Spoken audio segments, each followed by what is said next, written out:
बिस्मिल्लाहिर्रहमानिर्रहीम। अस्सलाम वालेकुम। सब मेरे दोस्त कैसे हैं, सब मेरी बहनें, माएँ, बेटियां, सब लोग कैसे हैं? उम्मीद है खैरियत से होंगे। तो आज मैं लेकर आई हूँ आपके लिए ज़बरदस्त सा आंवले का मुरब्बा। तो देखिए कितना शानदार बना है ये।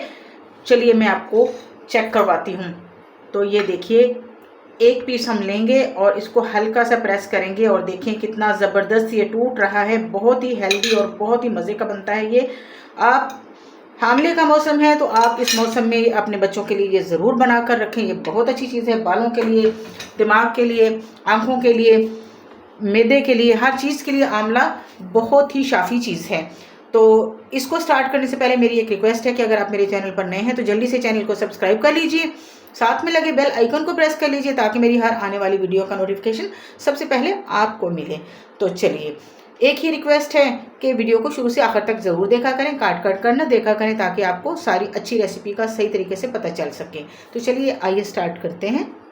बिस्मिल्लाहिर्रहमानिर्रहीम। सबसे पहले एक खुले बर्तन में पानी ले लेंगे थोड़ा सा, इसके ऊपर स्टीमर रखेंगे और यहाँ पर आधा किलो आंवले ले लेंगे। आंवलों के जो भी दाग वगैरह हैं वो छुरी के साथ काट लेंगे, इनको धो के अच्छी तरह साफ़ कर लेंगे और यहाँ पर थोड़ी देर के लिए इसको हम ढककर स्टीम लगाएंगे, तकरीबन कोई 10 से 15 मिनट तक। जी जनाब, 10 मिनट हो चुके हैं और हमारे आंवले देखें साइज में भी बड़े हो चुके हैं और सॉफ्ट भी हो चुके हैं। अब हम चूल्हा बंद करके इनको बाहर निकाल लेंगे। पैन को चूल्हे से हटा देते हैं। तो दोस्तों एक पैन ले लेंगे। आंवले हमारे तकरीबन आधा किलो हैं तो मैंने 1.5 पाव गुड़ ले लिया है। गुड़ आजकल आपको पता है बरसात के मौसम में सॉफ्ट हो जाता है, तो इसकी पोजीशन कुछ इस तरह से है, सॉफ्ट हुआ पड़ा है। तो इसको हम तकरीबन कोई मैंने 1.5 पाव के करीब गुड़ ले लिया है और इसको हम पैन में डाल देंगे और साथ ही आधा ग्लास पानी डाल देंगे। फ्लेम ऑन करेंगे। 3 से 4 हरी इलायचियाँ डालेंगे, 2 टुकड़े दालचीनी के डाल देंगे और इसको चाशनी बना लेते हैं। फ्लेम ऑन है। इस तरह चमचा हिलाते हुए, स्पैचुला ले लें, कोई भी चीज़ ले लें आप, इसको हिलाते हुए गुड़ को मेल्ट करना है। तो फ्रेंड्स गुड़ मेल्ट हो गया, अच्छी तरह बॉईल भी आ रहा है। अब फ्लेम हम कम कर देंगे और इसमें ये स्टीम किए हुए आंवले शामिल कर देंगे। ये इतने सॉफ्ट हो चुके हैं कि नरम होते जा रहे हैं बिल्कुल। अब इसी आंच पर इसको पकने देना है और इस तरह से पकने देना है कि हमारा गुड़ जो है वो एक तार का शीरा बन जाए। आप अगर गुड़ नहीं खाना चाहते तो आप इसको मिश्री में भी बना सकते हैं और जो लोग चीनी खाना पसंद करते हैं वो चीनी में भी बना सकते हैं। तो लीजिए, अब फ्लेम फिर से हम हाई करेंगे, मीडियम करेंगे ताकि ये उबाल आ जाए। इसमें उबलते हुए इसको पकाएंगे। जी तो फ्रेंड्स, ये उबलते वक्त इसकी मैल आ जाती है गुड़ की, तो आपने उसको इस तरह से छलनी से हटाते जाना है, तो ये एंड पर बिल्कुल शफाफ हो जाएगी।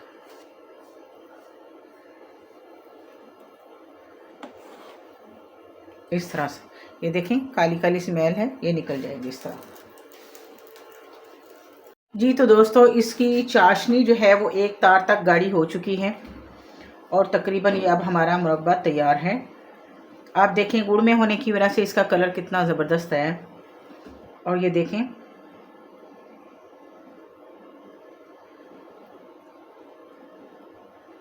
ये देख रहे हैं आप, एक तार बन रही है, इसका मतलब है ये बिल्कुल रेडी है। फ्लेम ऑफ करते हैं और इसमें एक चीज़ और डालूंगी।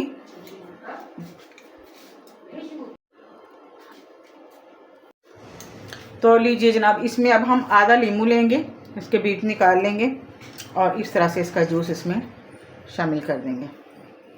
इससे इसकी शेल्फ लाइफ बढ़ेगी और टेस्ट भी बहुत अच्छा हो जाएगा। अब एक चीज़ और डालेंगे जिससे टेस्ट इन्हेंस होगा, वो है काला नमक। एक चुटकी के करीब हम काला नमक शामिल कर देंगे और इसको अच्छी तरह मिक्स करके ठंडा होने देंगे। ठंडा होने पर हम किसी जार में डाल देंगे। किसी भी ग्लास के एयर टाइट जार में डालेंगे और जितने दिन मर्ज़ी आप इसको रख कर आसानी से खाएं। तो हमारा मुरब्बा तैयार हो चुका है। अभी मैं इसको आपको इसकी फ़ाइनल लुक दिखाती हूँ।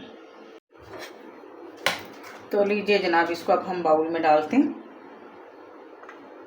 और देखिए कितना ज़बरदस्त ये हमारा मुरब्बा तैयार हो चुका है। हेल्थ के हिसाब से हो सकता है आपको इसकी लुक अच्छी ना लग रही हो, लेकिन हेल्थ के हिसाब से ये बहुत ज़बरदस्त है।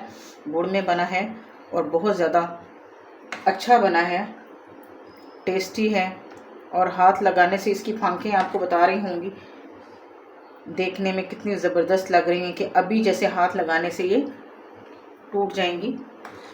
तो देखिए माशाल्लाह से बहुत ही ज़बरदस्त हमारा मुरब्बा तैयार हुआ है। वीडियो अच्छी लगी हो तो लाइक कर दीजिए और दोस्तों के साथ शेयर कर दीजिए। मुरब्बे का मौसम है, आमले का मौसम है, ताकि हमारे बाकी दोस्त भी इससे मुस्तफ़ीद हो सकें। तो मुझे दीजिए इजाज़त, दुआओं में याद रखिए। फिर हाजिर हो जाऊंगी एक नई रेसिपी के साथ। अल्लाह हाफिज़।